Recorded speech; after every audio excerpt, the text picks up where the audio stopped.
record of the meeting.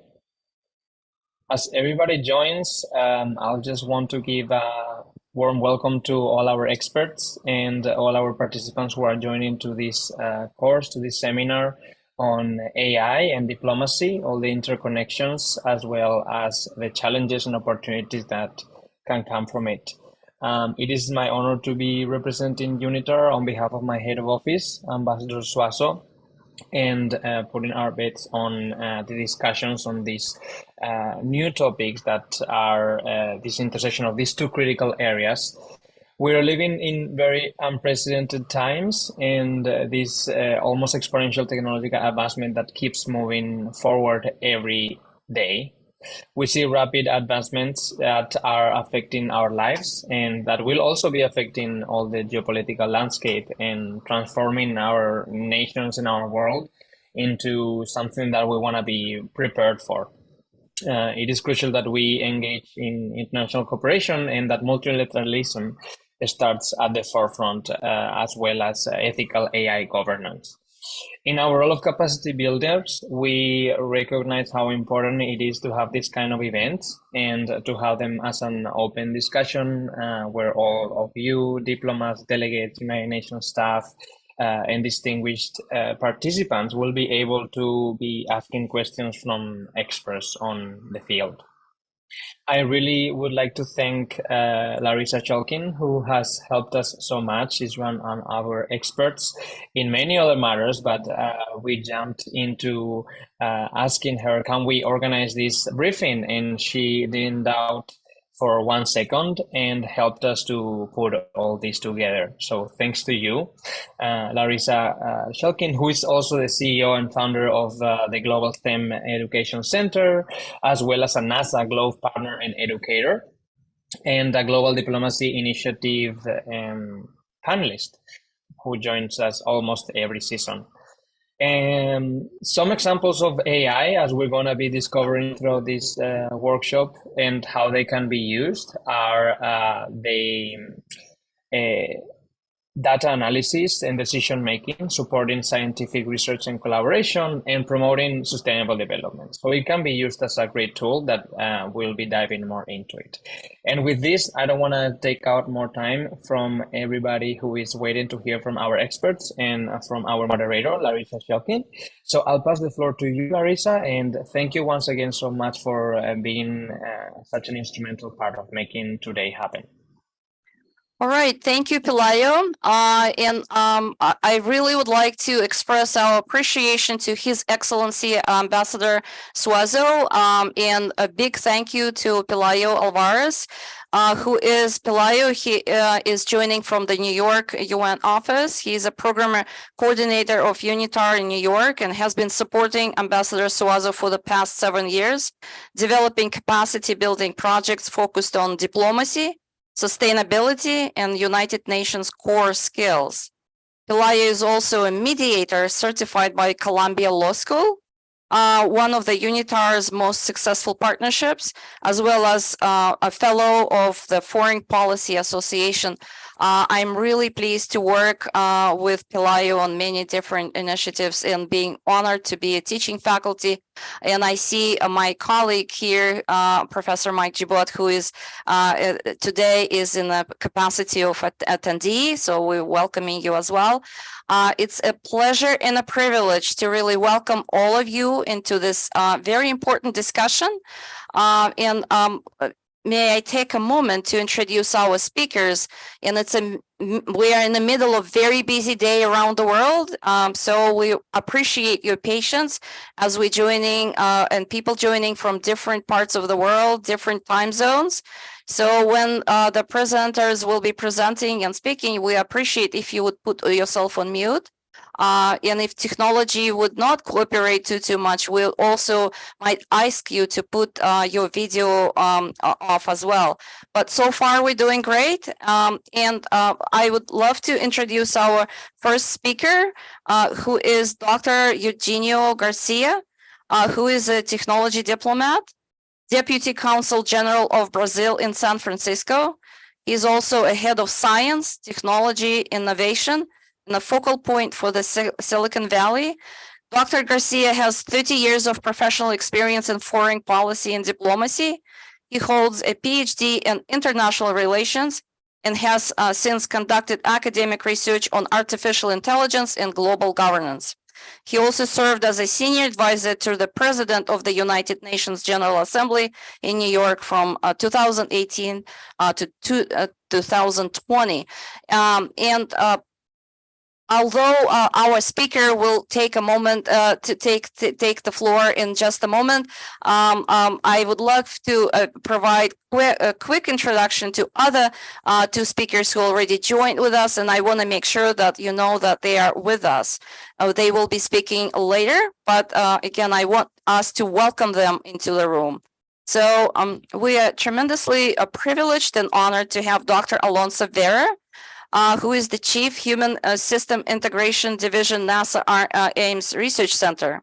Dr. Vera has been at NASA's Ames Research Center for more than 12 years, starting as a researcher in the Human Factor Division.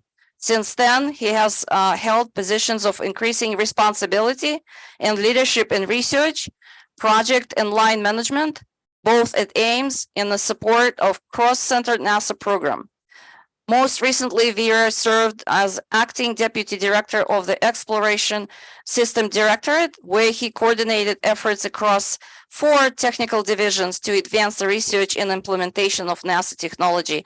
Welcome, Dr. Alonso Vera. We also have with us, who will be speaking later, Dr. Matthew Johnson, who is a research scientist from the Institute for Human and Machine Cognition in Florida. He is the director of research there. He is a coordinator for the joint UWF Institute for Human and Machine Cognition PhD program on intelligent systems and robotics. Dr. Johnson is a research scientist in the area of human machine learning for technologies such as robotics, artificial intelligence, software agents, and autonomous vehicles, and in a variety of domains, including disaster response, space application, aviation, and other areas. He is passionate about making technology more flexible, resilient, effective through human-machine teamwork. Very important topic that he will be discussing a little bit later in the process of our seminar. And with that, it's my great privilege and a pleasure to give the floor to our first speaker, Dr. Eugenio Garcia. The floor is yours. Thank you, Larissa. Thank you, Pelayo. Thanks for having me. I will start by sharing my screen so that we can begin. Can you just confirm that you can see my screen? Yes, we can see it. Yes, Thank you. So this is an introduction to artificial intelligence and diplomacy. We'll be covering some topics.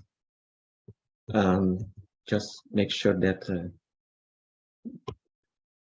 this is an overview and basic concepts and what AI diplomacy is and key issues to address. We'll talk about international governance of AI, and including the role of the United Nations, multilateralism. So this is basically an introduction to the panel for those that not necessarily are familiar or that they are knowledgeable about AI and diplomacy. Start from the beginning. We have its ancient origins of diplomacy that can be traced back to the first encounters between distinct bands of nomadic Homo sapiens, hunter-gatherers in the Paleolithic period. And because these features of diplomacy, they are not new. It's not because even before writing or even before the state, we have the relations with the other and the us-them dichotomy and these people-to-people interactions, not necessarily states, but also groups, societies, political communities. And now we are facing the other for the first time in a different way, because in prehistory, these prehistoric bands, they would send someone to talk to the other group as like the first diplomat ever. But we now need to confront the idea of another entity with cognitive skills and machine intelligence. And this is new, because we are used to see humans as the only animal with superior intelligence, but AI has been encroaching on several intellectual domains with superhuman performance. And this is what experts, they say there is could have an anthropological disruption in the decades to come when we start to see the order in the machine. And so a good example of this superhuman performance is when AI systems, they play chess, and today not even the world chess champion is able to defeat the machine. So this is a clear case of a narrow AI that completely dominated the field. And diplomacy and technology, it's important to highlight that as technology advances, the character of diplomacy will change. And by this, I mean, especially the practice, the way it's done, or the tools that we use for diplomacy. Yet, so that's the point, the very nature of diplomacy remains. We saw since prehistory, this is a human-to-human relations and how to organize peaceful relations between groups, societies, or states. So this is, for me, it's the essence of diplomacy. That's why when the telegraph was invented in the 19th century, Lord Palmerston is a very famous British politician. He reportedly said, "Oh my God, this is the end of diplomacy," because the telegraph would disrupt communications. It's like putting the diplomatic profession in danger. But that was not the case. We are still here. And also, as a spoiler for the conclusion of this introduction, that's the diplomats still are safe because we are talking about human-to-human relations. So will not be replaced by robots anytime soon. An important concept that it's good to take note: automation versus autonomy. Because on your left you have these robots, and of course they have been used in the industry for many years, but basically they are programmed to do a very specific task, and they are reproducing what the programmers said they are supposed to execute. On your right, you have these robot arms learning how to pick and classify objects. So this is machine learning. On your right, you have machines learning how to do this task. And so they're becoming more autonomous. And autonomy is a spectrum. You have from human operated manual labor until fully autonomous. It's like, as you can see, you have different degrees of autonomy. In the case of we have this highly autonomous systems would be general AI or AGI, that is still non-existent. But it's sometimes robots learning by themselves and make decisions on their own. It comes in handy. And we have a lot of science and space expertise in this panel. And we have the opportunity to learn a bit of how these machines and robots and AI systems can be very useful indeed. So artificial intelligence is at the core of the fourth industrial revolution. And this is what we call the deep learning revolution. And we have these neural networks as the most important catalyst. And we have these converging technologies, and AI is in the center. And for those not familiar with deep learning neural networks, this is a very simplified version, a graphic representation of a neural network. Then have the input layer, the output layer, in the middle, hidden layers. When we say there is a black box in deep learning neural networks, it is precisely because even experts have trouble explaining what happens inside these hidden layers. So giving you an example, very concrete, of image recognition, then the model would broke the image into pixels and then start at having this process of identifying these interconnected nodes of the neural network. They receive a numerical weight, and through a huge number of multiple iterations, the system is able to make a prediction. So in this case, the prediction is a dog, but sometimes pattern recognition, which with AI models are very good at, may lead to mistakes. So the AI model doesn't know what a dog is. So the prediction is the outcome of mathematical calculations, statistics, algorithms, and other techniques. And AI has trouble understanding the context and real world situations. So that's why sometimes they make silly mistakes. So a key challenge for us is, of course, to fulfill this great potential for AI, AI for good, for scientific research, for drug discovery, or biotech, and countless use cases, but at the same time, preventing and mitigating risks now and in the future. Because AI is a general purpose technology with multiple capabilities, and is likely to have a long-term impact across the board. So that's a concern, because AI can pose challenges that need to be prevented or mitigated. So we need to pool resources and expertise and agree on certain standards or parameters to safely develop AI to its full potential. Of course, we have this long-term risk when machines develop human-level cognitive capabilities. I mentioned AGI in the beginning, but we still, in my view, far from it. But one of the concerns is that the so-called alignment problem, that AGI, if and when achieved, is aligned with human preference. So this is a problem that experts still don't have an answer. And superintelligence is even more problematic, because it's still a speculation if this is possible. But some experts are concerned about existential risks to humanity. So this is what they call the control problem. So you have a machine with superintelligence. How do you control it? If it's not aligned with human preference, this might be a problem.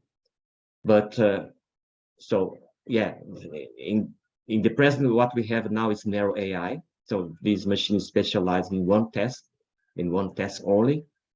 But in the future, perhaps we can see AGI or superintelligence, but actually right now we don't know, and experts, they don't know yet. And they have no idea. It's a matter of controversy. But we'll focus now our discussion today on near-term concerns, including ethical and societal implications of AI technologies, algorithm bias. There are some examples: human rights violations, the overall impact on jobs, economy, the future of work, weaponization of AI systems. These are problems and concerns that we can see that right now that we need to do something about it. And the experts have developed the AI principles. These are some examples, because actually have an emerging global consensus around these AI principles, including human-centered AI, responsible AI, respect for human rights, transparency and accountability, fairness, non-discrimination, explainability, the problem of the black box I mentioned, and human control, and the systems should be safe, and make sure that they have security from adversarial cyber attacks. So I think the mic is open for somebody. So these are some examples. We have others, but most people would agree that we need responsible AI, and systems to be safe, transparent. So the problem, it comes in terms of implementation. So we see now what AI diplomacy is all about, because the way we see this, sooner or later, diplomats will need to deal with this overall impact of AI on international relations. So, and AI has already been occupying a place of growing relevance. And you can tell that by reading the press, the media, the political, economic, technological, military, societal point of view. So, and I believe AI diplomacy will be crucial to negotiate disputes and conflict resolution in the not too distant future. So, two perspectives on AI diplomacy. One is AI tools and applications, use case. We see some of them today in this panel, for example, and diplomats using AI tools in their daily work, ministers of foreign affairs, embassies, consulates. And the other perspective is subject matter of AI itself as a topic of international negotiations. So this is something that this is an ongoing concern and a topic that we face now a very challenging international situation with a growing technological competition, with certain skepticism about the possibility of major agreements among key players, some real obstacles to these more cooperative forms of global governance. And so, now let's say not a crisis of multilateralism, but a degree of a mistrust still for the multilateral system. And that's why we have these missing links in AI governance at the global level for several reasons. And we lack today these safety measures or these technical standards. Yeah, I mean, these at the global level, because norms, policy, institutions, we do have some countries discussing or even adopting legislation, but at the global level that we need international coordination, we still lack these normative instruments or international regimes that go beyond high-level AI principles. Those AI principles I mentioned.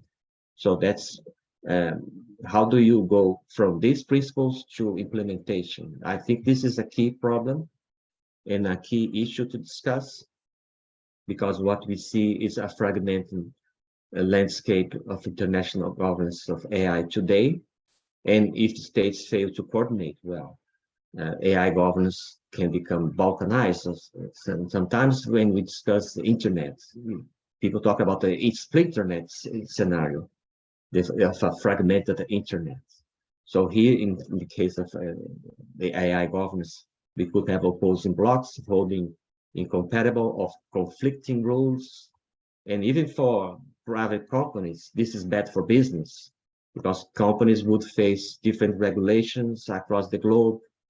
So this is something that it's not ideal. And we see today an AI race that this is increasing distrust among these tech leading countries. And so the problems of unpredictability and then consequence of AI systems, and if they are unsafe and we don't have proper oversight, so this is very difficult to handle, and especially in talking about this such powerful technology. So my point is that without proper guardrails, if private companies or governments, they may push for rapid AI development and not having due regard to considerations based on law, ethics, or even safety. So this is the purpose of AI global policy making, to develop these responsible AI strategies, regulatory approach to mitigate risks, so that we can build these commonly accepted rules, minimal standards at the global level. So that's why we need international cooperation, so that we can, through this norm setting, building predictability. So norms in this case as enablers of orderly interactions in everyone's interest. So let's move on to some ongoing initiatives very quickly. I will just mention them, but we don't have time to go into details. We have a lot of different formats, goals, scope, and timeframes, not only state governments, but private companies, civil society, and academia. This is good because it's helping to create this environment for international cooperation. And this is a multi-stakeholder endeavor. One example, very well known, is the European Union. EU has a proposal for AI regulation. The European Commission presented in 2021 a proposal. So they are now discussing in the European Parliament. The goals, of course, ensure safety, protect human rights, and also promote investment in innovation. So they have these ideas but we don't know the final text yet because this is under discussion. But the original text was based on the level of risk of these AI applications. So in the case of unacceptable risk, some use would be prohibited. And in case of minimal risk, which is the majority of the use case, they don't have much risk there is not really great concern. For example, book recommendation, it's not risky. This is just, if you don't like the book, you don't buy it. But some very high risk would require some sort of regulation, and this specific case that we are proposed to prohibit. But this is an ongoing effort, and we still need to see the final text. Just to mention also the Council of Europe, not to be confused with any of these EU institutions. It's a completely different organization with 46 member states, but it's important to highlight they are now discussing a zero draft of a convention on AI, human rights, democracy, and the rule of law. So the negotiations are underway, and if successful, it may become the first international binding treaty on AI, and it should be open to non-members of the Council of Europe as well. So this is an important development.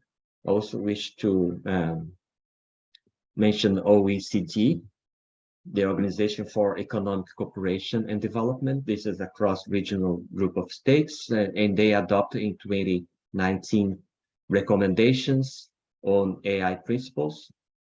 Basically, those AI principles I mentioned, we have they inspire so many organizations, including the OECD. So what the OECD is now trying to do, since we have almost the consensus surrounding these AI principles, is a practice, how to implement. So they have this AI policy observatory as a platform to share and shape public policy. So this is a very important organization, very influential. And talking about the GPA, the Global Partnership on Artificial Intelligence, the OECD was also involved, but this was in the beginning a bilateral initiative by Canada and France that was discussed within the G7, and they agree that this should be a good idea. So now they have almost 30 international partners, and so these experts, they discuss how to implement these principles and guide responsible development of human-centric AI, in particular based on human rights, inclusion, and diversity. So now moving on to the United Nations very quickly, because we don't have much time. Key question: how can the United Nations play a role in further engagement in AI governance at the global level? As we saw, there is a fragmented landscape. We need international coordination. So some examples of what the UN has been doing: the AI for Good Global Summit.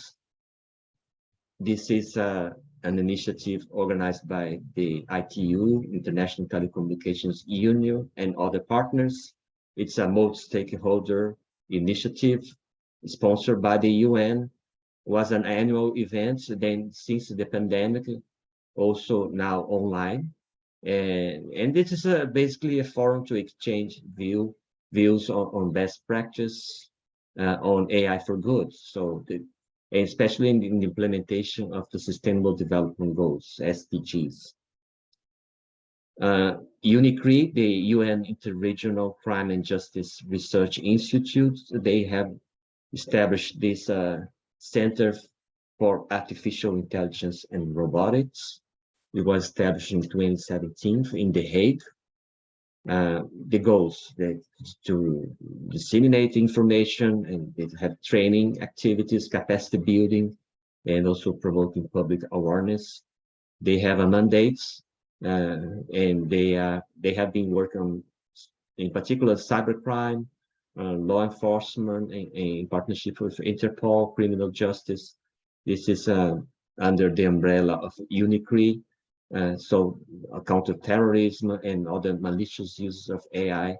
So these are all in their portfolio. The UN Secretary General, Antonio Guterres, launched a few years ago at this high-level panel on digital cooperation.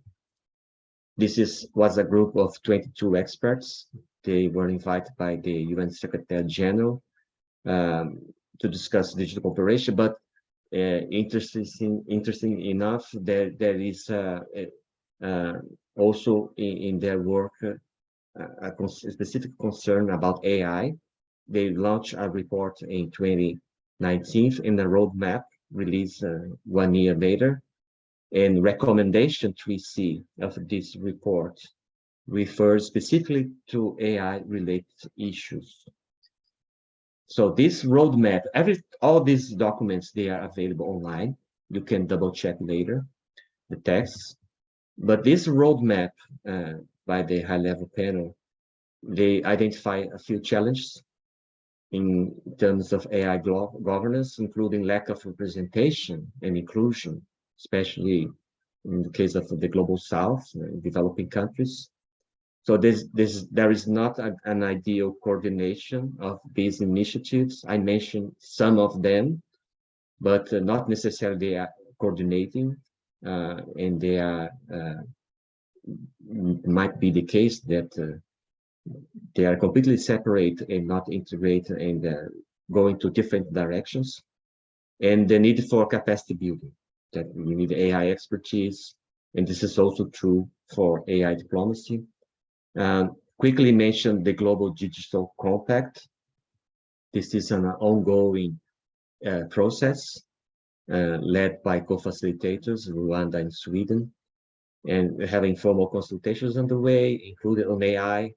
They are preparing an issues paper, perhaps to be presented if successful. The consultation will conclude, and then by September this year, this paper will be presented, and preparing for the Summit of the Future next year, 2024.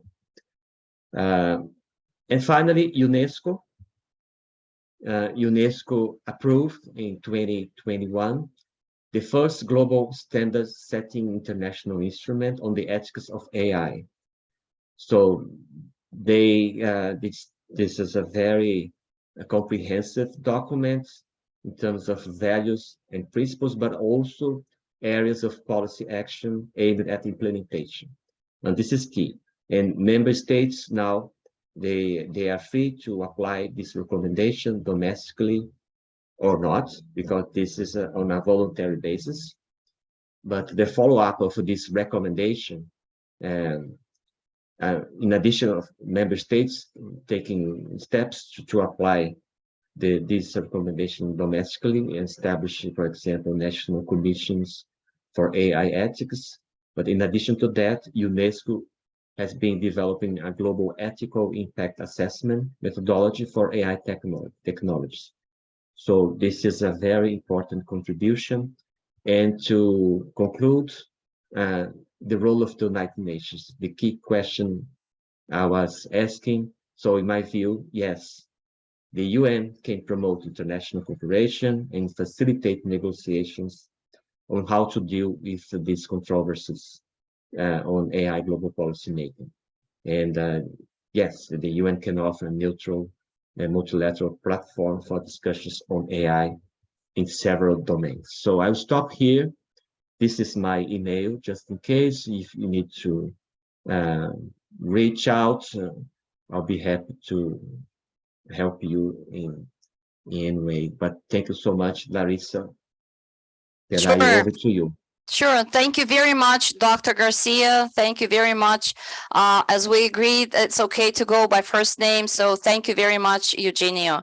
So I appreciate if but the participants will hold on the questions for the first speaker to at the end of our session and use this really unique opportunity for having a technology diplomat with us live. So think about the questions that you would like to ask. Please use the chat room as well. Is being monitored by Pelayo. With that, we're moving on to the next presentation. And again, I would like to reemphasize the importance for all of us. We have 250 people registered for this session, and much more will be watching online afterwards, the recordings. But we would like to really emphasize the importance of the fact that we are together in this endeavor, meaning the specialists and experts in the field of artificial intelligence and machine learning, robotics, and diplomats around the world. We are in this together because we really bringing two really organizational cultures together. We're bringing together specialists and professionals with different set of skills. So this is an exchange of ideas and thoughts and different points of view. You might agree, or you might disagree, but we need to really keep the conversation going.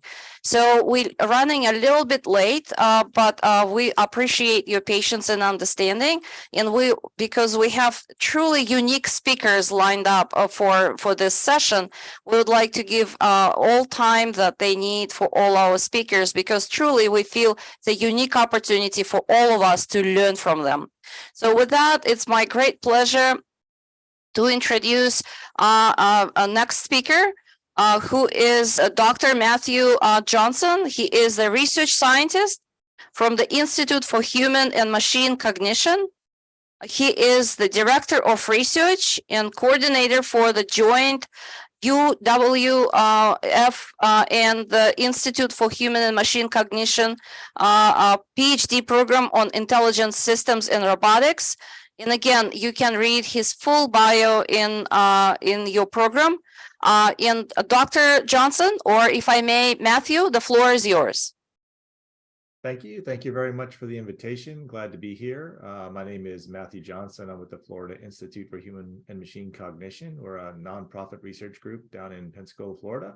And I'll be presenting today with Alonso, who I will introduce. We'll be jointly doing this. Alonso, are you there? I am. Can you hear me? There you go. Yeah, Okay. my apologies. I didn't realize you have a joint presentation. So my sincere apologies. So it's a great pleasure and a privilege to have Dr. Alonso Vera with us, who is the Chief Human Systems Integration Division, NASA Ames Research Center. Matthew and Alonso, the floor is yours. And again, my sincere apologies. Oh, no problem. Yeah, Matthew and I have worked together for a long time, and so as we planned this, we thought, okay, let's actually do it together. So we're going to go back and forth a little bit. I as you said, I'm the chief of the Human Systems Integration Division at NASA Ames. It's one of 10 centers. It's located in the Bay Area in California, in Silicon Valley. So I'm quite close to Dr. Garcia, and you said 12 years. Time has passed. I think that's an older bio. I've now been at NASA 25 years. It's amazing how fast things go. So let me just start by presenting a bit of background. Matt, do you mind going to the first slide? So this is what we're going to do. I'm going to say a little bit about what is human intelligence. I think it's important to ground us in what we're talking about when we say intelligence in particular, and then when we say artificial intelligence. So what is AI? I'll hand that over to Matt. How is it used? And then come back and talk about what's left to humans. And I think these are sort of the key questions in any domain application of AI. And certainly as we thought about how this impacts diplomacy, and hopefully we'll tie it to that a little bit. So next slide, please. So, and as I get going here, I want to emphasize something. Both Matt and I are actually quite wound into the AI communities, including Department of Defense, industry, obviously, NASA, robotics, and software AI, which are actually really more different than we would think, right? And often get confused and put together, but are really quite distinct. And so one thing that we really wanted to do was to convey really the state of where things are today and what it means, because it is so often misrepresented, and in particular in the media, not necessarily with intent, although in the media, I think it has to do with dramatizing, the potential impacts, and even industry will often, it gets misrepresented for different reasons, right? Maybe, more for kind of, sales purposes, et cetera. So importantly here, present like what human cognition is, why that matters, and then progress and direction of AI. So let me just start a little bit with human intelligence here. This may be known to people already, but the thing that characterizes humans in terms of really why why there are 8 billion of us now on this planet, and we, what we've done to the planet, et cetera, our ability, good and bad, to for technologies, for thought, for deep philosophy, for scientific discovery, for quantum theories. We are adaptive problem-solving engines, and Dr. Garcia referred to general intelligence, and we often refer to the humans as this sort of general intelligence engine. We're not fully general, but pretty general. And so we can look at a new problem we haven't seen before and actually, work it and understand it. That has turned out to be perversely complex for machines. We generate language. We basically are learning like hundreds of words per week when we're before 6 years old. It's remarkable. And then our social and teaming behavior, that is a big part of also how we do things and how we succeed. And we vastly underestimate human intelligence and expertise ourselves because we all own a brain and we don't think about it, but we're so unaware of the machine that it is, right? So 100 billion neurons per brain with 1 trillion connections, each firing 5 times a second. Orders of magnitude bigger than any computer in the world. Until recently, every computer in the world put together didn't add up to this. And on the right here, I have a lobster. Lobsters have, the tail has 18 neurons, 18, okay? Not 100 billion, 18. If you cut off that tail and you put it in salty water, it will swim for 40, 50 hours, okay, by itself. It'll keep swimming. Lobsters have big, thick neurons, so you can put little electrodes in it and measure the pattern of. So you think that with 18 neurons, we'd be able to understand how lobsters swim. And I want this yellow quote at the bottom from 2014, and nothing has changed since then. A fundamental challenge in neuroscience is to understand how biologically salient motor behaviors, like moving of a lobster tail, emerge from properties of underlying neural circuits. This is a paper about, and you see it, crustacean swimming, right? This is about lobsters. We don't understand how 18 neurons in the lobster tail make, sorry, that's me. I set a little timer for myself. So we don't understand how lobster tail actually swims with 18 neurons. We have almost zero understanding, and this is no exaggeration, of how the nervous system works, certainly not in humans, but even, in the most basic animals, okay? And this is important when we think about general intelligence and when we think about artificial general intelligence, okay? How far we are in even understanding. It's one of the great deep mysteries, and we have it right in front of us. Next slide, Matt. So as we have approached AI since the 1950s, there have been two kind of separate approaches, and one gets termed strong AI, one weak AI. These were more common terms, I'd say, a couple of decades ago, and it's weak AI is not meant to, as pejorative. It's meant to capture the nature of the, how your, kind of the systems are acquiring information. So start with strong AI. That's what we were all sort of familiar with in the 80s and 90s. That's where my work in AI in the 90s was in strong AI, which was knowledge-based systems, rule-based systems, like medical expert systems were that, right? And the idea was, hey, we've got a lot of data, facts, right? So if I can make rules out of everything, and so if there's this symptom, then maybe it's this. So we started making those, that was how we started with AI at the beginning. That's how we do chess, right? That's how we do. It turns out that most problems are not actually, like knowledge based systems, rule based systems don't work, right? Chess is an example of a very rule bound system, so it works, right?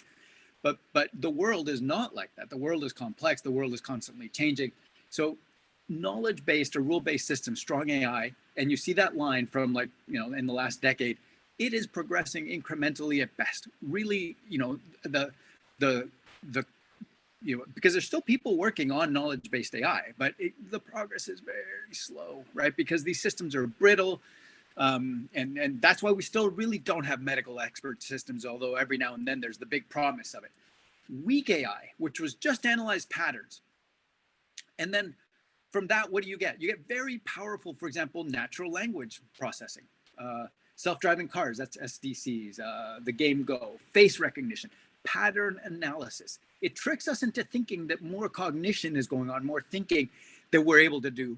But no, it's really pattern analysis, and that's weak AI. And so that's a point we're going to make, is that what we're looking at now, this last decade of AI, right, from about 2012 really to now, what we've seen in this big growth of AI that we see in the media, et cetera, all the time, is weak AI. That is what we're seeing because of the enormous availability of data. And that's a new thing, this ability to just have huge data sets that we're collecting in a way that we couldn't in the past. And I want to emphasize one point. I was recently on an Air Force Research Labs call where they gathered the top AI researchers in the country. And one of them at the end said, well, we'd be lucky to have an artificial ant by 2035. And everybody actually agreed. Okay, ants have about 100,000 neurons. Again, not 100 billion. And that's how far we are, that we would be lucky to have something like an artificial ant by 2035.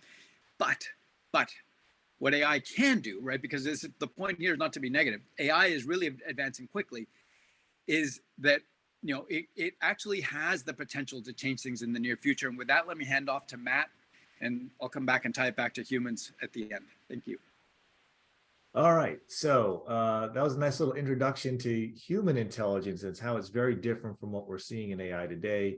I want to give you a little grounding in what is AI, go under the hood a little bit more deeper, just to help you have a more understanding, because I think it's important. We talk about AI in general, but there are specific mechanisms at play here, and understanding those are key to understanding AI. It's been around for a long time. The original stuff was what I would call control theory. This is just simple math. You take an input, you use that math to formulate an output.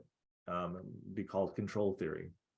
Other approaches have come along since then. Alonso mentioned rule-based systems or expert systems.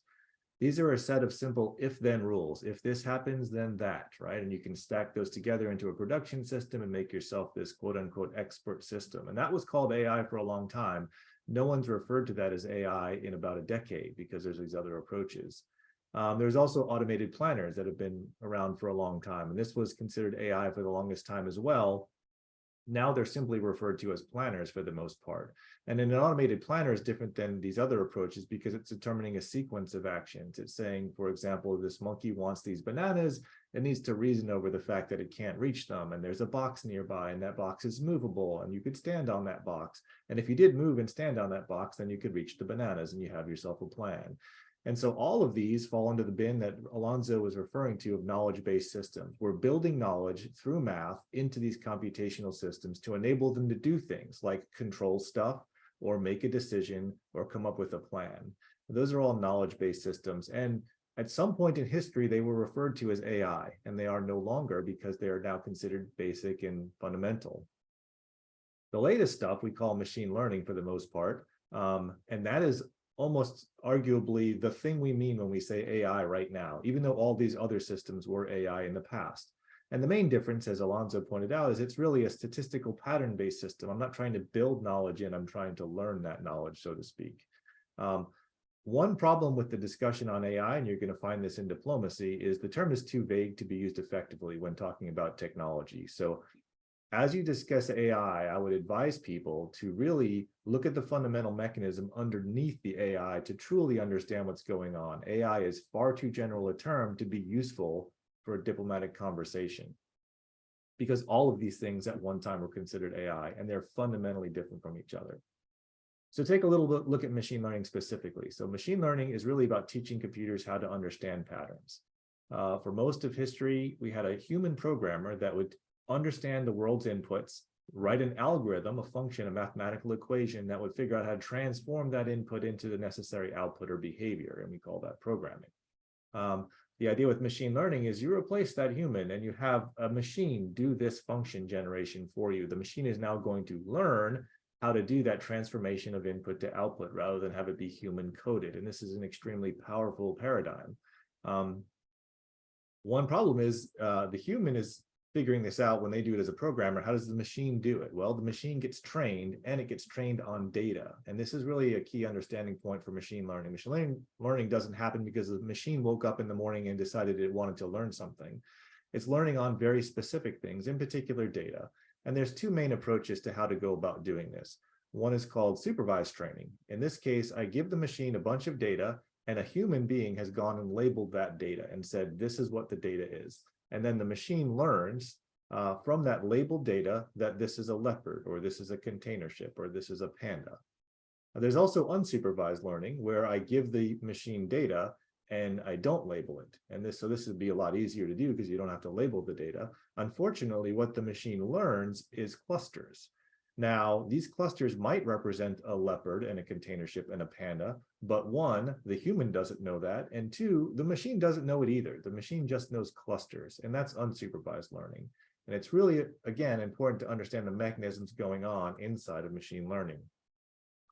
The key with all of this is we call it machine learning, but A, it's not really learning. It's developing a mathematical model to fit to the data. And two, the machine isn't doing it all by itself, even though it sounds like it. And so it's not this mysterious agent in the world performing things. The human is heavily involved in all of this. The human determines what data to input, how to collect that data, how to feature engineer that data. That's all on the input side.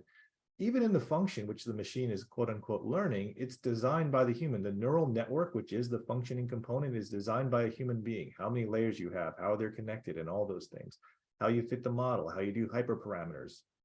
All of that, which is the function in which the machine uses to learn, quote unquote, is designed by a human being.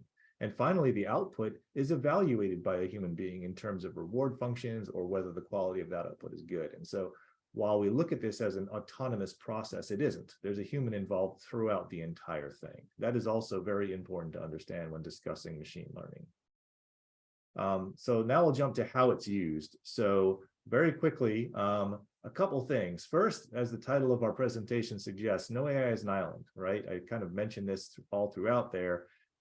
There are no autonomous systems. We talk about autonomous systems all the time. Systems are designed to work with and for people. You show me the system and I will find the people for you. It's not very hard. So when we talk about autonomy, we need to be really careful about what that means. The other misconception that's out there is it's about replacement.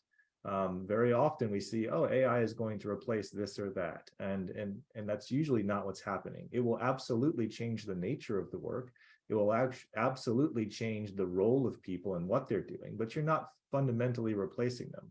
As I talked about with machine learning, while it replaces what the programmer does, the programmer is no longer writing the algorithm. They are now designing the model and designing the input. It's a different role, but you still have people in the equation. And so you're not really replacing it. This was captured really nicely by some early work in the 70s by Sheridan and Verplank, and I borrowed this cartoon drawing from them, right? Replacement is this sort of a view of the world where you have the human doing some work, and you're going to replace them with a human being, and that's the role of the computer. And I would argue that's very rare, if at all, ever what's happening. There are so many other ways for the human and the machine to work together, whether it's an AI, a robot, unmanned system, whatever you'd like to call it, right? You could be a backup for the human for the machine, or the machine for the human. You can supplement work in parallel. You can provide relief so that it's easier to do the work. And the most interesting is you could extend the capacity of the human. This is the most interesting and challenging space for machines to work in. But in all of those, you'll see that there's human involvement, right? And so that's one of the key takeaways. it really changes the idea of what it means to build an intelligent system. A lot of times we think we're trying to build this black box that does work for us in an independent manner. And we do that by building what we call autonomy, really automation at the end of the day, because it doesn't really have any understanding of what it's doing, which is what I would define as autonomy. But at the end of the day, these systems are not independent. They're working with people. And so they're interdependent with people. You need some automation to do some useful work as a partner. But what you really need to become interdependent is teamwork. You need support for teamwork. And the tools you use to make the system team are not the same tools you use to make the system do the work itself. This is true whether you're talking about high-level humanoids or AI or simple robots like the Roomba. It's always about building an interdependent system at the end of the day. So what does it mean to be interdependent? It's really about relationships. Automation is about the functions you do, the tasks you do. Interdependence is about the relationships you form with the thing you're working with, in this case, an AI. And so what kinds of relationships are key? That's really the important thing to understand. I would argue there's 3 fundamental relationships that all people use to coordinate, whether you're working with a machine or a human. Observability, predictability, and directability. Observability is understanding what's going on with you right now. What state are you in? Are you tired? Are you hungry? Are you in need of something? Are you stuck? Do you need help? Predictability is what's going on next. Where are you going? Is that going to help me? Is that going to hinder me? Is that going to be an inhibitor? And then directability. How can I influence you to help in the work that we're trying to do together? There are mutual relationships here. So there's mirror systems, mirrored issues on the robotic side as well, or the AI side. But these are really the fundamental issues at play when you're designing for teamwork, which I would argue is the end goal for any intelligent system.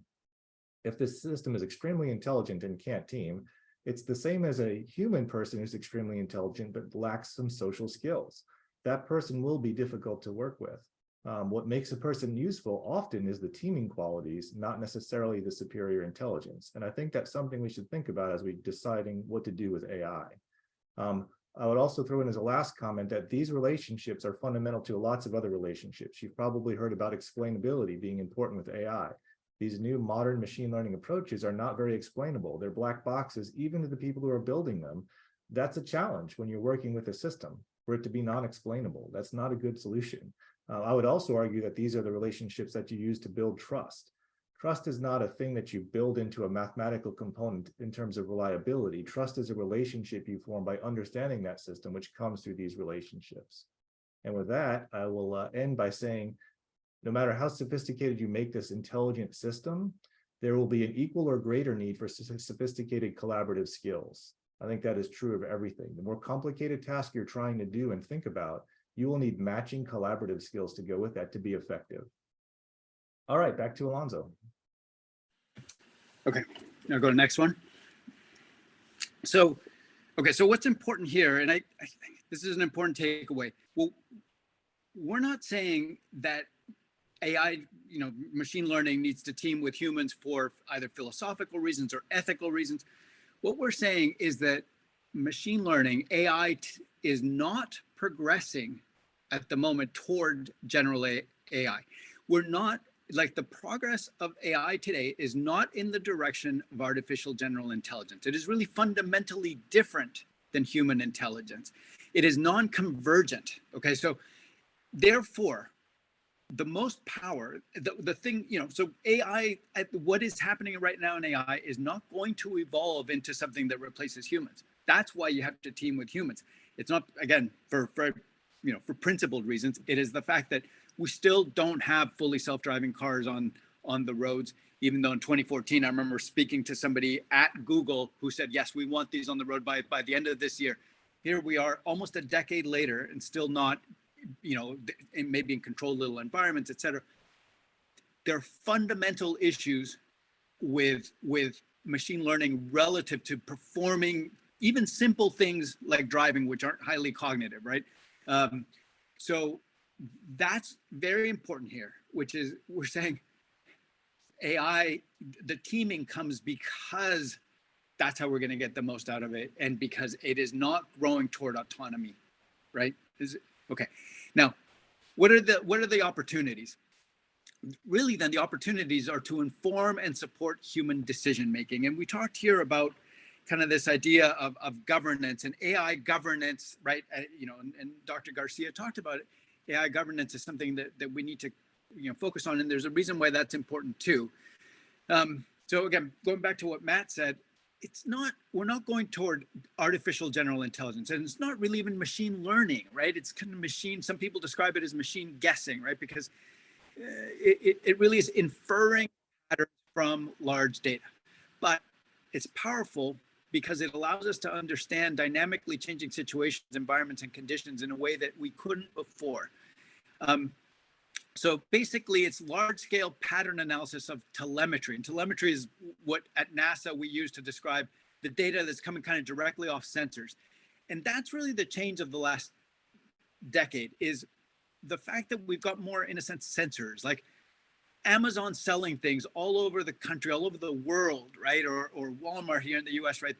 And because everything's gone digital, we can find out almost in real time what sold where, right? Which is then what gives rise to these things like being able to tell where like the flu is emerging faster than you know the medical organizations can, because you can tell who's buying boxes of Kleenex where in this little town, and all of a sudden you start seeing, interesting, right?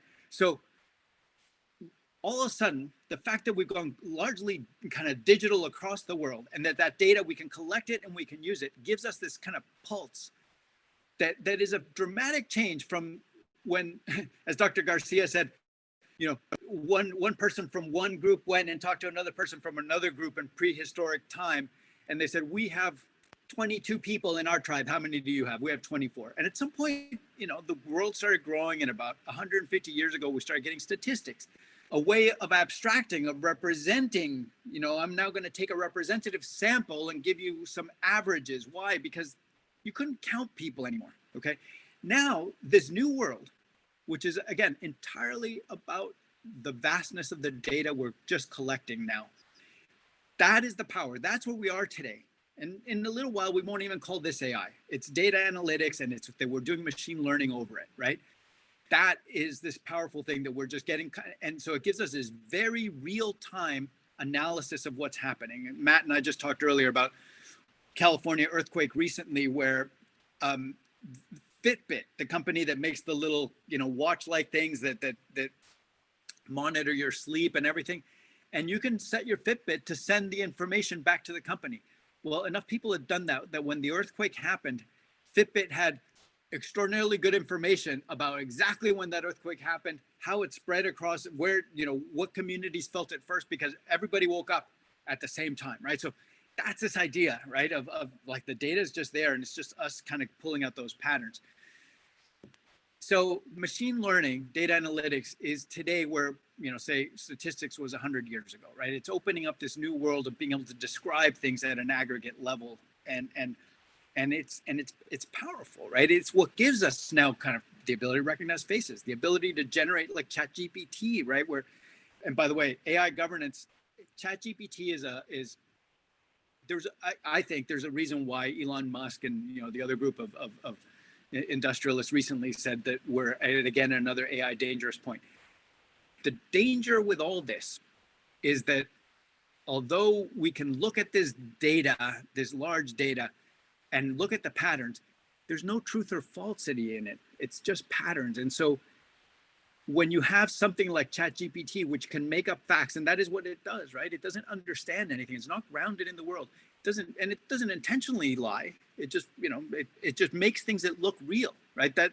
That's fundamentally what GPT does. And so if you do that, you can very quickly begin to fill the digital world with information that looks real, and it's almost real, and, you know, and then all our pattern analysis starts getting polluted by things that aren't actually facts. That's the current danger we're in, is that we could fill up our digital wells right now with all of a sudden polluted with false information much quicker than we'd ever be. It's always been harder to do it. Now we've got the ability to do it on a very large scale. I think it's a very real current danger, and I think that is the big worry. Anyway, so here's the thing, and going back to what we've been saying from the beginning. the bottom line is know the data that is going into the algorithms. That's what it is. And so if somebody says, I've got AI giving me this, it's like, okay, what data went into it? Just like with statistics, it matters how you did the analysis, who your sample, who you went and tested, how you tested it, right? It's knowing that data well today. And most importantly, look at it as teaming. That is where this is going. So we, on our side, be it NASA, be it industry, be it Department of Defense, be it governments across the world, if we don't maintain our human expertise, we lose our ability to know truth from false here. That's the main danger. I'll stop there.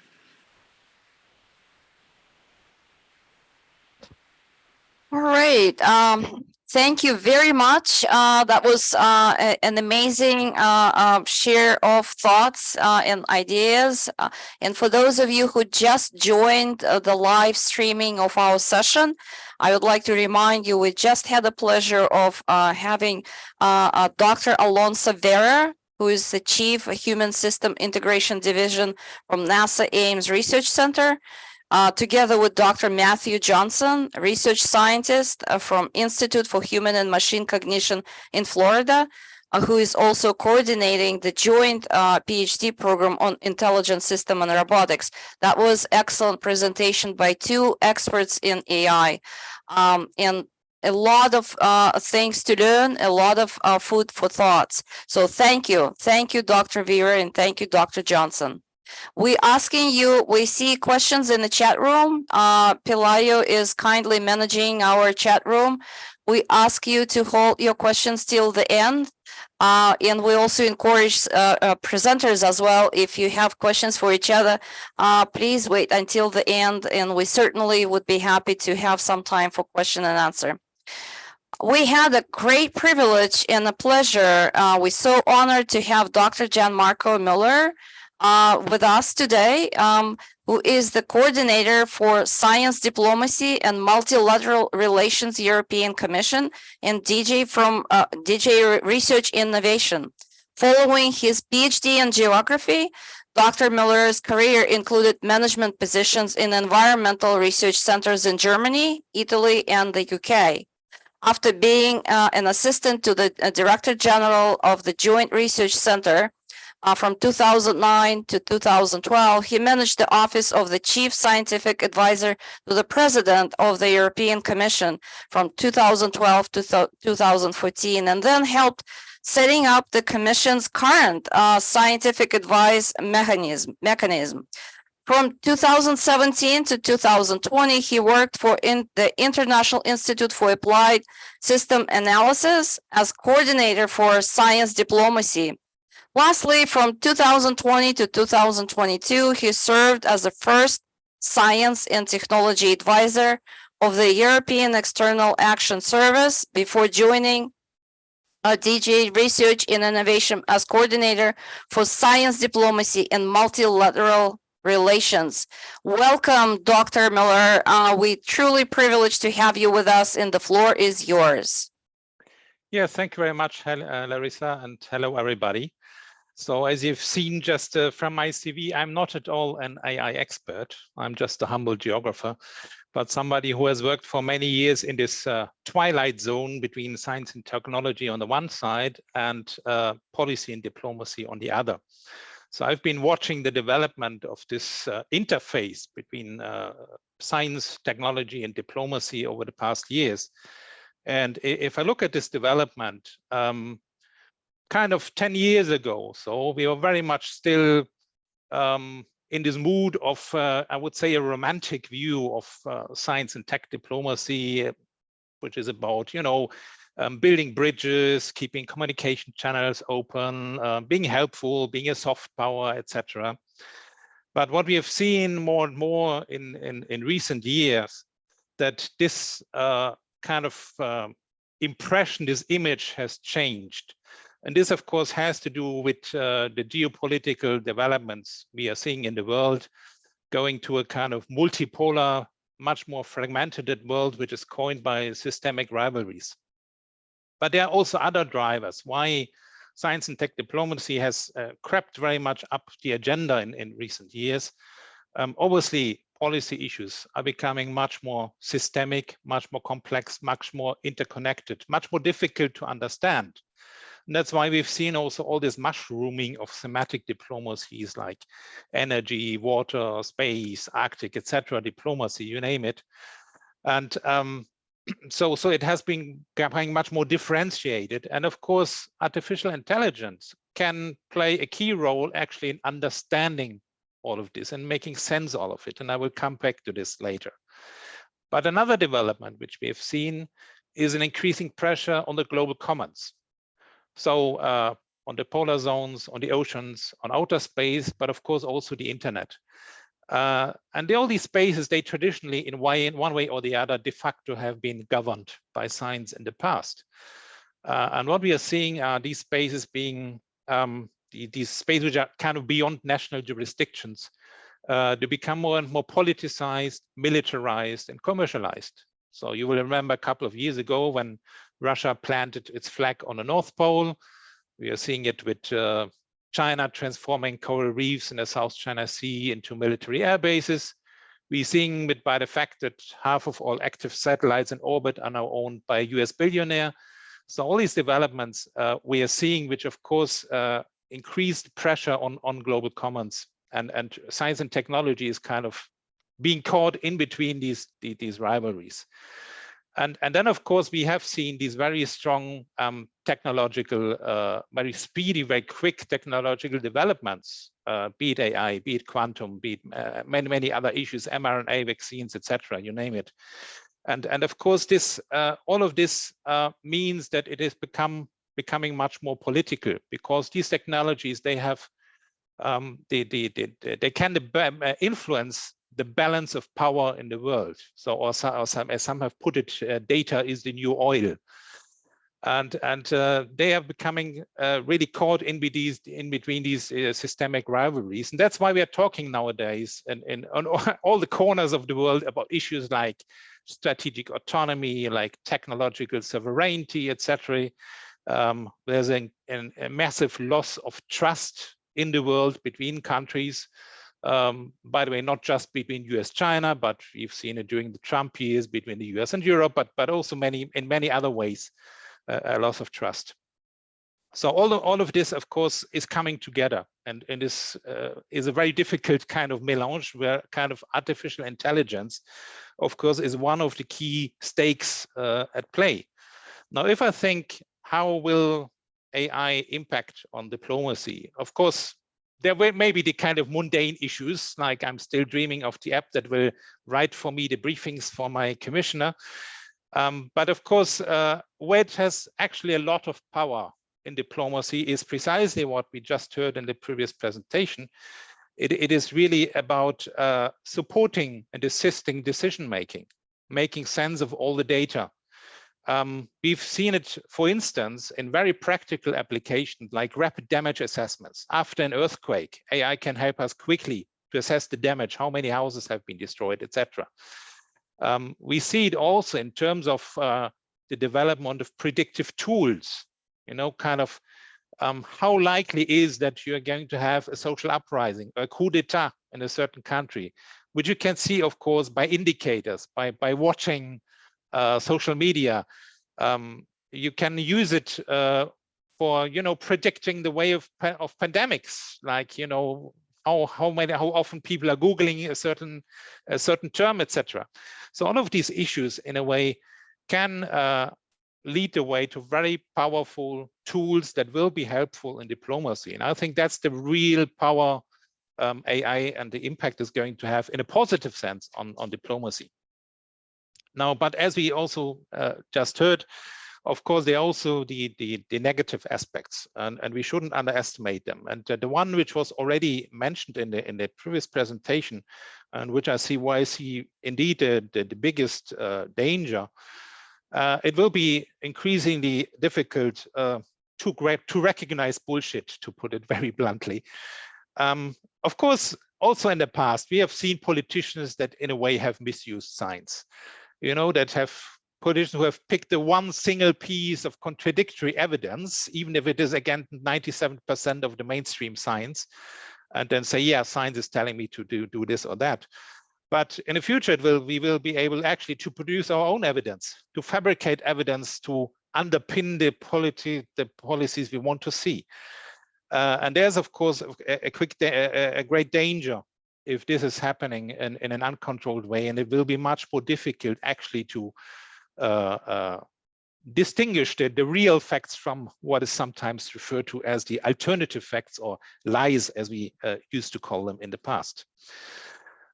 But there are actually more issues that go beyond this. And that's, of course, the issue which we have seen around the issue of foreign interference, which is increasing an issue which by the way, didn't start with the Russian war of aggression in Ukraine, nor will it stop with it. It has been, of course, something which we have seen already over a couple of years, and which certainly will be fueled also by artificial intelligence. Just mention here the issue of deep fakes and how they could trigger conflict or trigger war, even if we think of faking a speech of a head of state, for instance. So there are these issues, and of course the replication in a way of our biases and mentalities, and they're also behind it. And as the previous speakers rightly said, at the end of the day, of course, it's human people who program AI, who train AI. These people have values, and AI will be trained by certain values. And of course, there's a big concern that these values may not be democratic values, for instance. They may be driven by specific ideologies, by specific interests. So there's, of course, a huge issue here. And that's where, of course, also the issue of human rights come in, of the ethics. And of course, we very much welcome the initiative UNESCO is taking to come to kind of a global code on ethics in AI.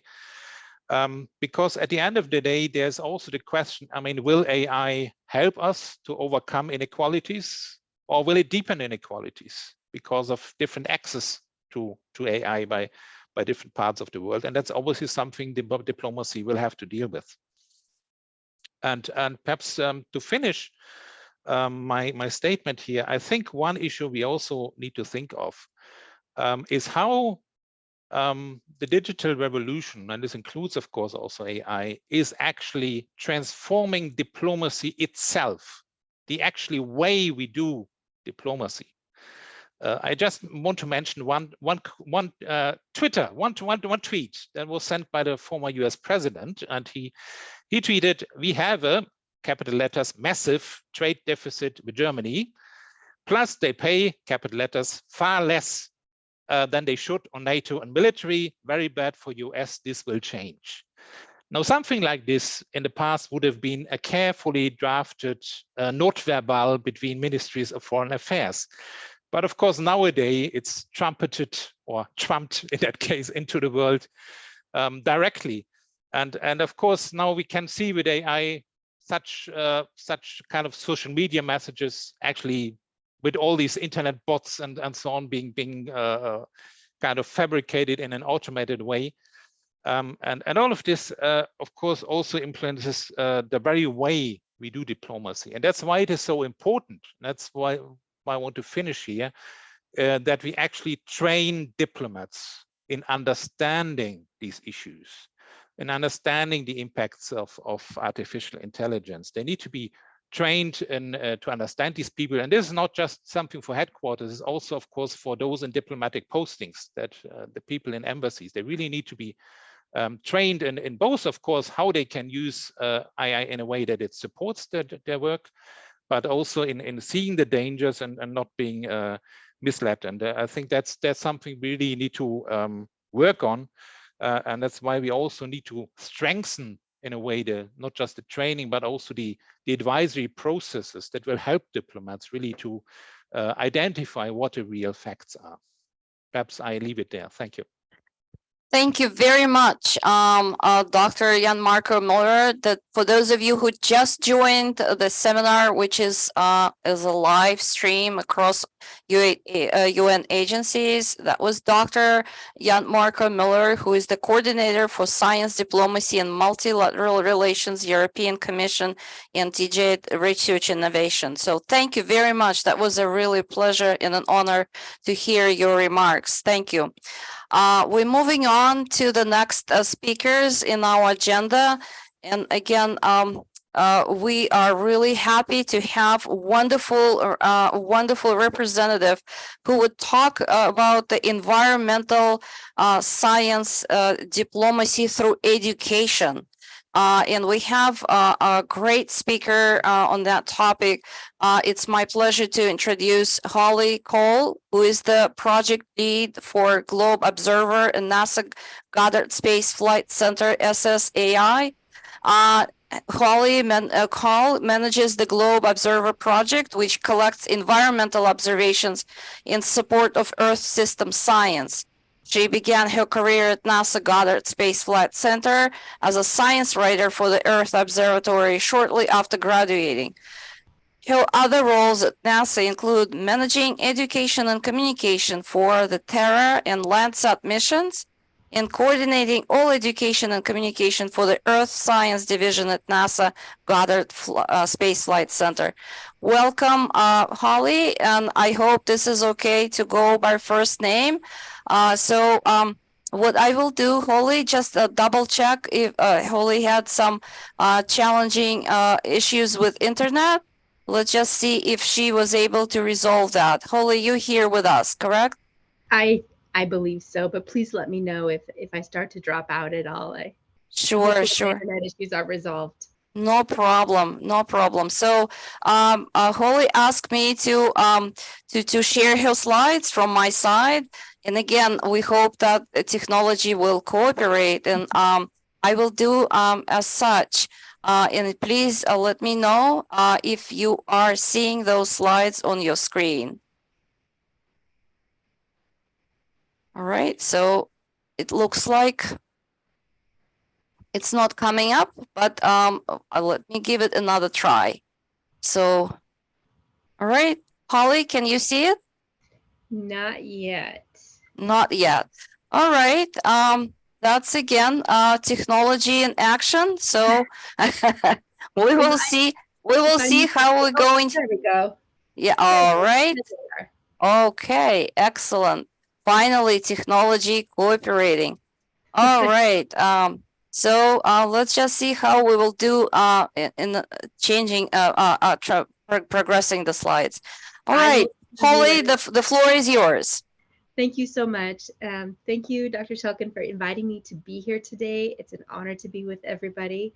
And thank you for managing my slides with my internet issues. I wasn't sure how that was going to work, so I appreciate it.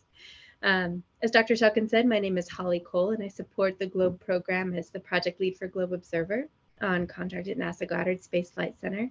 And I'm joined by my colleague, Peter Nelson, who is the science lead for the land cover tool inside the app, and he's joining us from Oregon State University. So go ahead and go to the next slide. My presentation today, I'm joining you as an end user of AI in a program that is that really is being used for global diplomacy and education. So as you may know from prior sessions of this training, the GLOBE program is an international science and education program sponsored by NASA and supported by other sectors of the United States federal government, including the National Science Foundation, National Oceanic and Atmospheric Administration, or NOAA, and the US Department of State. Next. So GLOBE stands for the Global Learning and Observations to Benefit the Environment. The program engages educators, students, and volunteers of all ages in collecting environmental data. And GLOBE is a powerful tool for diplomacy in science and education. Go to the next slide. So it's managed through bilateral agreements with member countries. Each member country implements the GLOBE program as best fits their needs and interests. Today, we have 127 countries participating in GLOBE, and all of them are shown on this map. Regional offices, which are represented by the different colors in the map, support countries in their implementation of the program. So currently, nearly 40,000 schools, more than 44,000 educators, and just over 250,000 volunteer citizen scientists participate in the GLOBE program across the world. Next slide. So GLOBE enables participants to collect environmental data in support of Earth system science following more than 40 scientific protocols. And protocols fall under 4 spheres: atmosphere, which include things like clouds and air temperature and humidity; biosphere, which deals with monitoring land and life; pedosphere or soils; and hydrosphere, which includes measurements related to water quality. Participants collect environmental observations following the GLOBE protocols that most interest them, then upload them to the GLOBE database, which is open to all. Participants are encouraged to use their own observations and those of others to conduct their own research. GLOBE has been identified in the science and education literature as a way to verify progress toward the UN's Sustainable Development Goals, and I do have a reference for that work there. To participate in GLOBE, educators apply and are approved by their country coordinator. After they are accepted into the program, educators may receive training that enables them to collect data with their students following any of the 40+ protocols. Next. In 2016, NASA funded the development of GLOBE Observer as a tool to engage people of all ages in the GLOBE program. GLOBE Observer is the app of the GLOBE program. It is free for download on the App Store or Google Play and operates in GLOBE countries. So just look for the icon that is shown on the screen there. Next slide. And GLOBE Observer is really the impetus for bringing AI into the GLOBE program. And to show why AI was needed and how it is positively impacting GLOBE, let me tell you a little bit about GLOBE Observer. We wanted people to use GLOBE Observer to collect environmental observations without that extensive application or training process that I referred to before. As you can see on the left, the app offers 4 protocols that can be done with simple in-app training and without external equipment. Educators or others who have GLOBE training see the unlocked data entry forms, which you see there on the top and the right, so they can use the app to upload nearly all data from any program or any protocol to the GLOBE program. Next. GLOBE Observer protocols enable anyone to take observations of clouds, land cover, tree height, and mosquito habitats. Most of these protocols ask the volunteers to answer questions and then photograph the phenomenon. So for example, next slide. To observe clouds, volunteers answer questions about cloud cover, sky conditions, and the types of clouds they see in the sky. Then they photograph the sky in each cardinal direction, straight up and straight down. So I have a sample of a complete observation there at the bottom. Next. To collect data with Mosquito Habitat Mapper, volunteers photograph the mosquito habitat, or where they're laying eggs and where larvae are developing, and answer a few questions about that habitat. Then they may sample the water and count mosquito larvae. If they have a clip-on microscope lens for their phone, they can photograph the mosquito larva and identify its species. And that the very last step of the protocol is to eliminate non-natural habitats to reduce the spread of mosquitoes. Next slide. Land cover is very similar to clouds in that volunteers photograph the land in each cardinal direction, straight up and straight down, then answer questions to classify what is on the land. So is it grass, trees, pavement, etc. in each of their photos. The photos here represent a complete observation. Next slide. And the tree height protocol is a little different in that we use the phone's camera and internal gyroscope to measure the angles from the observer to the top and bottom of the tree. And then the volunteer walks to the base of the tree, counting their steps to estimate the distance to the tree. And with the angles and the distance, we can estimate the height of the tree. We ask volunteers to photograph the tree to document the tree measured and its surroundings. So this protocol results in 1 photograph. Next slide. So as you may have noticed, photographs are the common denominator across the 4 protocols, and they hadn't been or played such a large role in the other traditional GLOBE protocols in the past. As a result, GLOBE Observer flooded the GLOBE database with photos. In 2022, we received on average up to 165,000 photos per month. Next slide.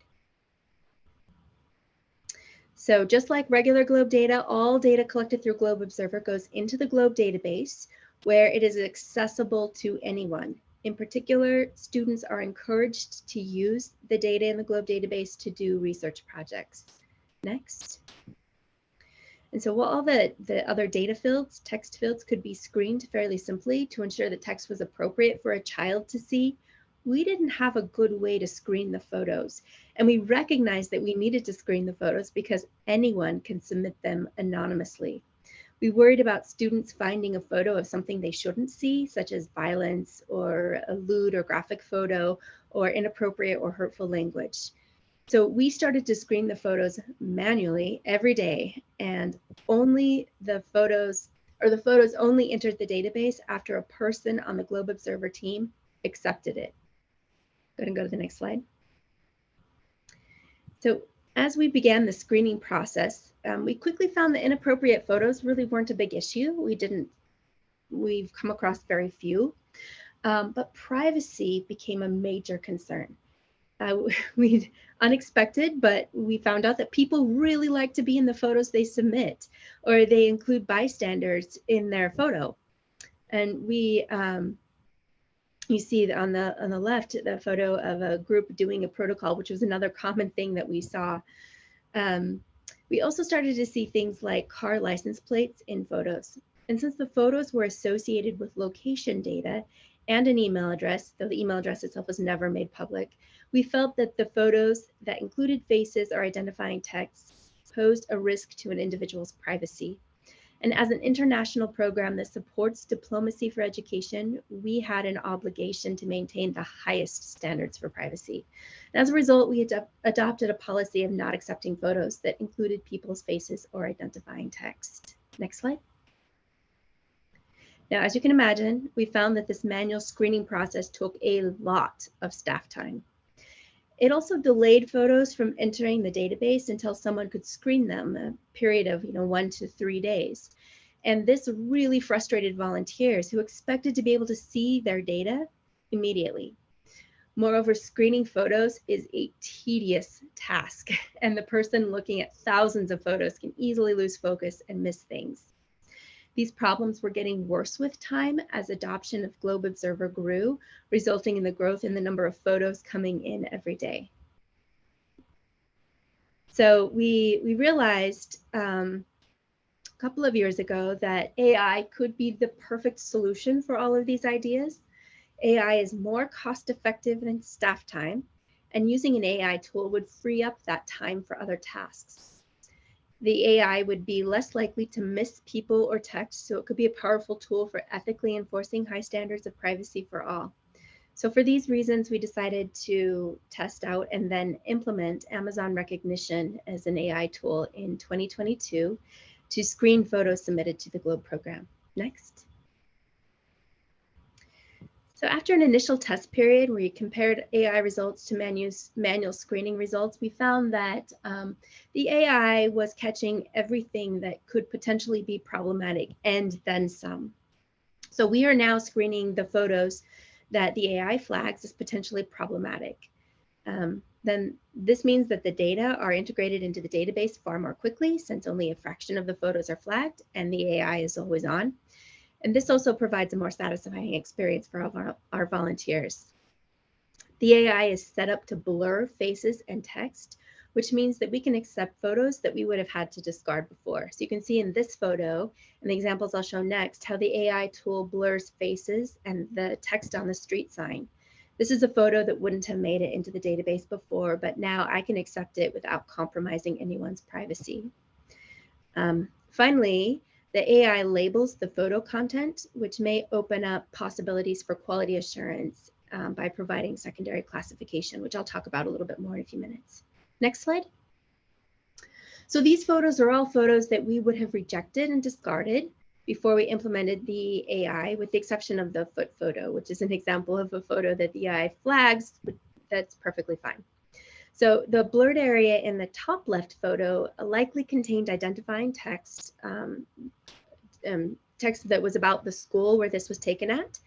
In the center, the car license plate is blurred. So these are examples, excuse me, of text being blurred.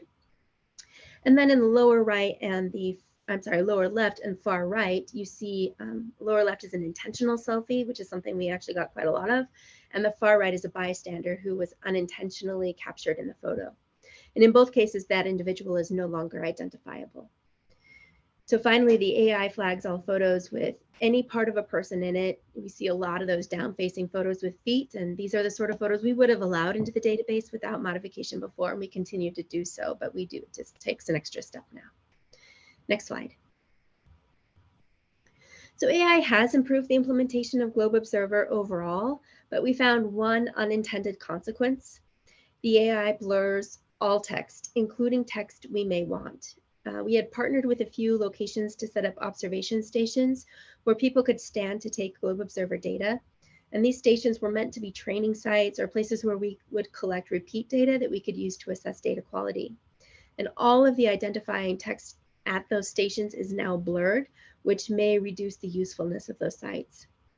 We also see in the database instances where educators ask students to include a paper data collection sheet or some other signage in a photo, and this information is now blurred as well. Though as you can see from that photo on the right there, it's not perfect. So these are examples of text that a human screener would have allowed into the database, but the text is now eliminated by blurring. So even though the photos go into the database, some of that useful text information is lost. Next. So we're starting to explore what more we might be able to do with AI.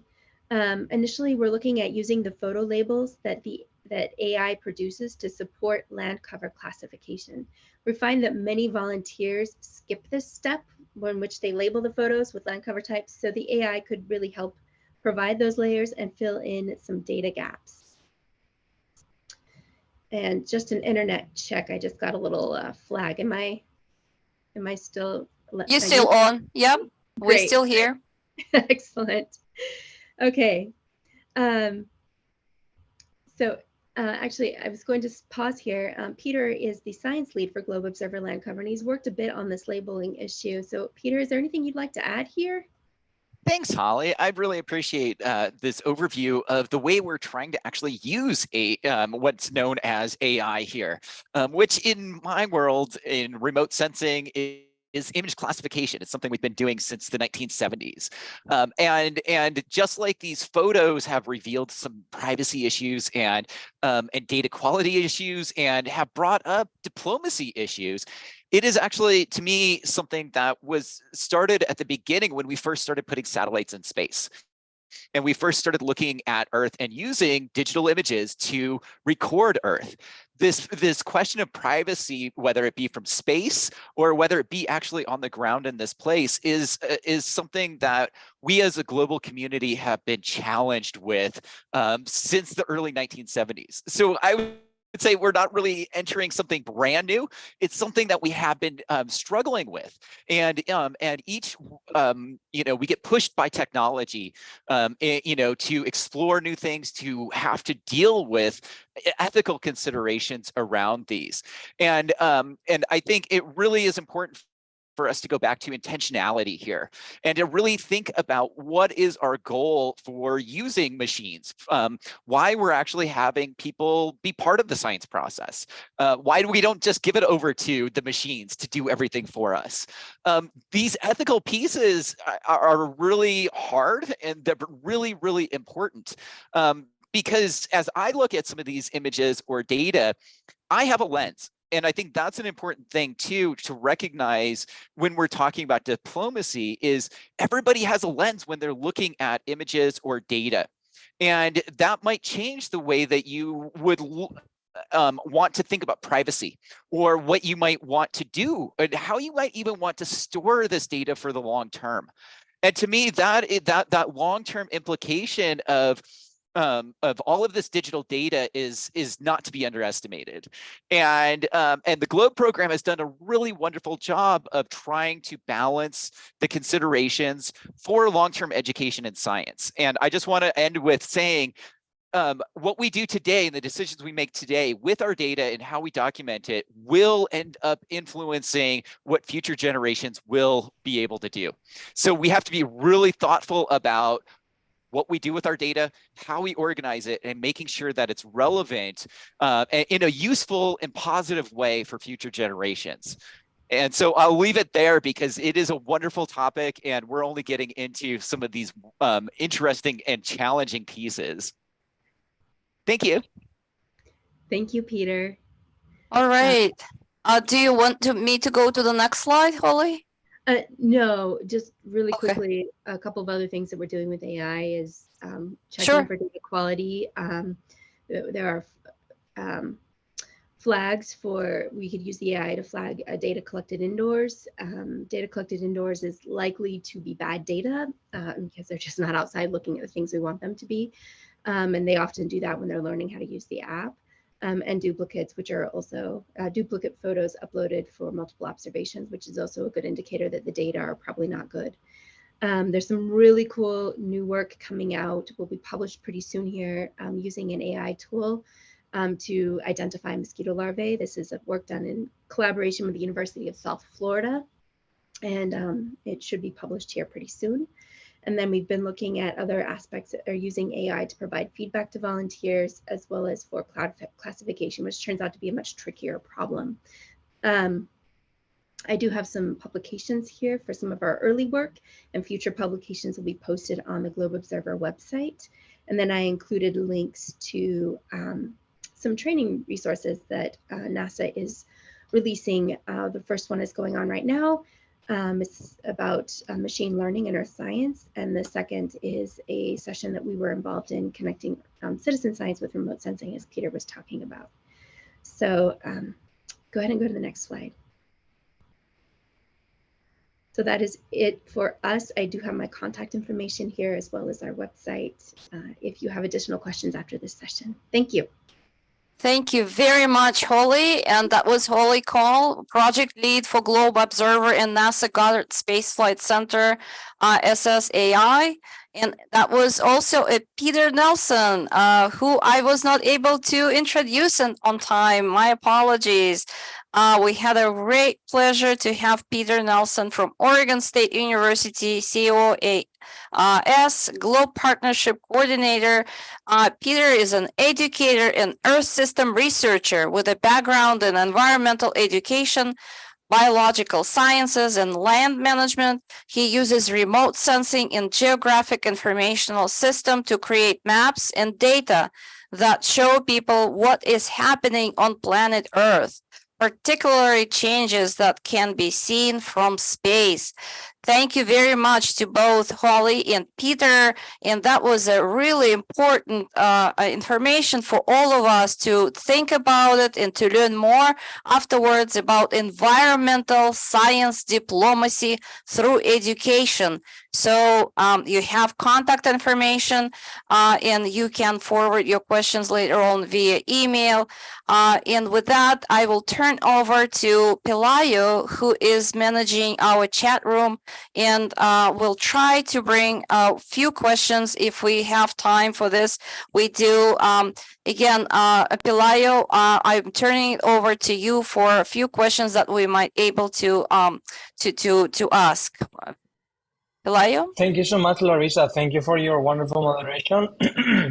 And of course, to all the speakers for sharing all these inputs into AI from their different perspectives, like you had mentioned, Larissa. So I'm gonna take advantage of the last 10 minutes that we have of the session and read a couple of the questions that we saw in the chat. Eugenio, are you still with us? Eugenio? We have a question for you here Yes. from Tigra Nuhi. And the question is that there seems to see a lot of number of regulatory attempts for AI at a global level. How about the use of AI in military or for military purposes? What kind of discussions going on within the mentioned institutions when it comes to AI weaponization? Could you tell us more about this? Yeah, sure. On military AI, we have ongoing discussions in Geneva. This is a group of governmental experts, the GGE, under the CCW, the UN Convention on Certain Conventional Weapons. And they have been discussing this issue for quite some time, and they haven't reached a consensus yet. So this is an ongoing endeavor, and they will possibly discuss and come up with recommendations that in due time perhaps lead to some sort of ideas for dealing with humanitarian, legal, and ethical aspects of military AI. So basically, this is being discussed in Geneva by the GGE on lethal autonomous weapon systems. Thank you. Great to know that this is something that it's already obviously taking a look into. I see this other question. It's kind of like an open one on tools that diplomats are already using. Claudia Suarez mentioned also, Eugenia, that you had a couple of AI tools that diplomats are already using. Would you have for our audience, and also I will welcome the rest of the speakers, to give in perhaps a favorite tool that they're using? Of course, we all know ChatGPT, that it has been used by a lot of different professionals, but if you have any others that could complement the work of diplomacy. Yeah, very briefly, because we don't have much time. But while I was stressing my presentation, mostly AI governance at the macro level, and AI as a key factor in technological development, and how we can discuss this in terms of regulation, etc. But at the micro level, this is where in our daily work as diplomats, we can we should prepare for change, because of the three classical functions of diplomacy: information, representation, and negotiation. I see at this stage as AI can help mostly with information, because it's not supposed to represent anybody at this stage or even negotiate. But yes, we can make the most of this technology, for example, in diplomatic reporting.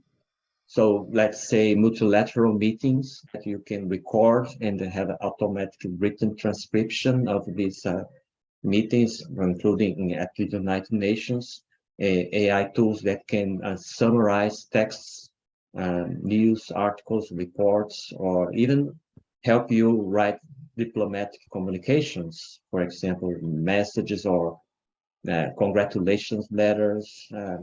These are very concrete examples, not only for diplomats, but all companies, the corporate world, organizations, diplomats as knowledge workers. So let's say another example would be speech generators that we go. Let's suppose the Ministry of Foreign Affairs of a given country, they have this data set of national statements and documents on a given topic.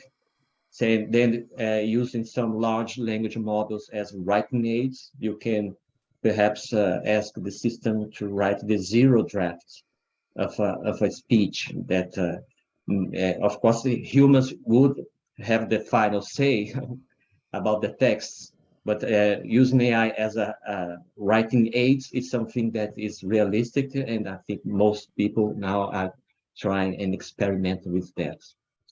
Yes, thank you. And Pelayo, if I may, I see the hands up. Dr. Gianmarco Miller would like to add, and after that we have Dr. Matthew Johnson to add his comments. Thank you. Yes, thank you very much. I just wanted to add that, of course, the European External Action Service, as the name says, is a service which is at the service of member states, and part of it is, of course, providing assessments and insights. So the European External Action Service is using AI for basically conflict and geospatial analysis for peace and stability. So that's is in areas like risk modeling, like using remote sensing, of course, using open source data. And this really with the target of conflict prevention, of early warning, of crisis monitoring, but also of post-conflict or post-disaster assessments. So in many ways, AI is being used by diplomatic services already. And at the level of the European Commission, we have the big advantage that we have with the Joint Research Center, the JRC, a science service in-house. And having a science service with many researchers basically within the walls mean that you can also share confidential files with such a science service, which can then provide also related assessments using artificial intelligence. Thank you. And again, I apologize, Pelayo. I'm just trying to help you behind the screen. So if No worries. if this is I okay, see, we also have Matthew. Yeah. Definitely, I'd love to hear from Matthew. And also, I feel like if you have our dear speakers and experts and want to share it in the chat, a link to our website or perhaps like an article so we can learn more about the different tools that you propose, that would be really appreciated. With that, I just know that Matthew has the hand up. Please let me know. Yeah, just a really quick response. I don't know anything about diplomatic tools, but I know a lot about all other tools. And the secret to any tool is being trained on how to use it and what it can and cannot do. You wouldn't use a power saw without training. You wouldn't fly a plane without training. If you're going to use AI, it may seem simple and harmless, but you better learn how to use it. That's a really good point. And again, if we have any resources on, I don't know, they were also asking in the charts regarding courses. So that would be also great to hear if you know where could diplomats start to learn more about AI and how to use it adequately. I saw another question actually for you, Matthew, on elaborating a little bit more on the autonomy of system. The participant says that you mentioned that it's a myth, but on autonomous weapon systems, AWS, can we talk about restricting or limiting human control in the use of force? That is what is understood as autonomy of that field. Would you have any comments on this? Sure. So there's a couple of things. One is the meaning of autonomy. It means lots of different things. One is self-sufficiency, which is you can survive on your own. The other is self-direction or self-authority. There's two different meanings of autonomy. Often we're referring to the second case when we're talking about weapon systems. And the majority of these, at least with most countries, will not allow fully automated response, with the exception of self-defense mechanisms. And so that's where the weapon systems are today. There's a human in the loop. In fact, for certain countries, there's even lawyers in the loop, which is, I guess they're human too. But yeah, so there's a whole bunch of people in the loop with that system, even though it is quote unquote automated, right? And so there's a lot to say about that, but you know, that's probably a different forum than here. Thank you for that. We have one last question, I think, here from Maricel Romero, who would like to confirm what happens with data that goes into the Amazon Recognition AI tool that doesn't meet the GLOVE program standard. What rules on the rights over that date and what should be done with it? I think this was part of the latest conversation with Holly. I don't know if you have any inputs on this. Yeah, so the GLOBE data policy is that data submitted to GLOBE becomes public data, free and open to everybody.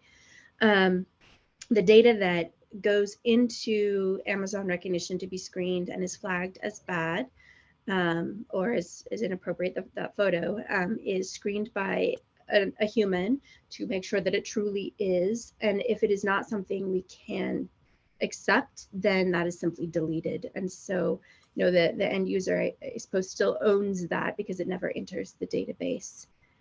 I hope that addresses the question. I think so, yeah. I think that if not, please, participants, let us know. And thank you so much. I see all these speakers who are kindly sharing all these resources. And I think that will be compiled by us and we'll have in our website just for anybody who would like to access them. I also see a lot of thanking and grateful comments to all the speakers. So I hope that you're feeling the love from the chat and how much you have made us learn today.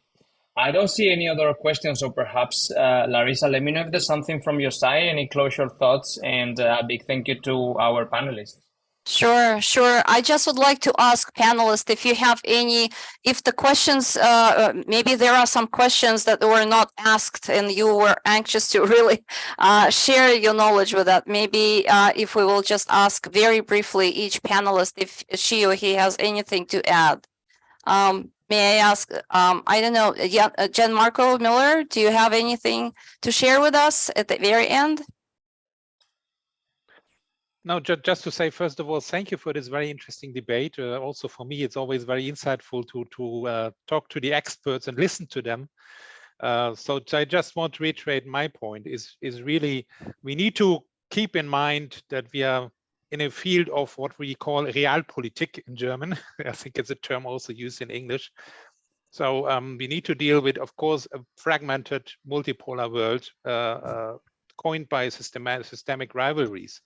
And we really need to kind of find a way to make the best of artificial intelligence, that it serves humanity as a whole. So to progress towards the sustainable development goals, to progress towards combating poverty, combating climate change. And that, of course, means also dealing with the negative consequences AI has, as any technology has, and for which, of course, we have very good kind of progress made already, for instance, by the UNESCO initiative on the ethics of AI. Excellent. Thank you very much.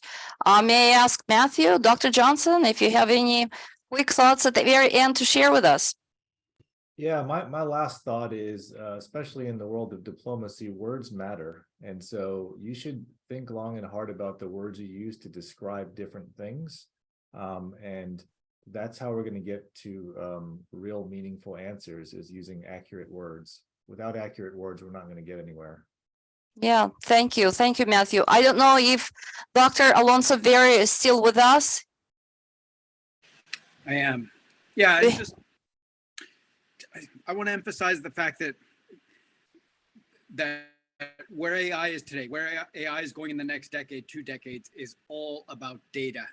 And that's what I think we heard throughout, right? And so, data and diplomacy, AI and diplomacy, AI in warfare, AI and it's all data. And our risk is that our data becomes false. That's the aggression. That's and our expertise. The thing we have to do is know, like Matt said, like, know your tools. We have to know still, the data. You can't replace the expertise.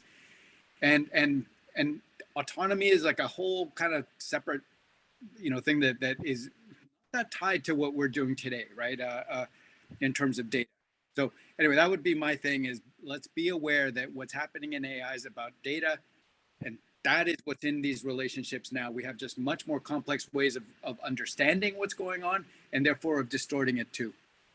Thank you. Thank you very much. And with that, may I ask Dr. Eugenio Garcia, if you have any very quick thoughts to share with us at the very end?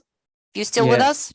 Yes, just concluding remarks. I think AI can enhance human agency by augmenting human intelligence and performance in cognitive tasks. So that's why human-machine collaboration is so important. And Matthew and Dr. Alonso Vera, he highlight this very well. So this anthropological disruption that we expect is not necessarily bad. So I think we need to adapt and embrace change. And that's why also AI literacy is badly needed, and we should invest heavily on AI for good and make the most of this technology. Thank you so much for the kind invitation. Thank you very much for sharing your concluding thoughts. And with that, for a very quick last word to Holly Call, if you're still with us. Holly? It's probably internet connection. You're still with us? No, I just couldn't unmute. Yes, I just wanted to thank my fellow panelists for their presentations, and I appreciate the point that many made, that AI is a powerful tool, but that it needs to be used hand in hand with people, and that really involvement by people is critical. And we found that to be the case in our implementation of AI in the program, that we can't just let it be automated, that we still need to be involved and watching what it does and its output.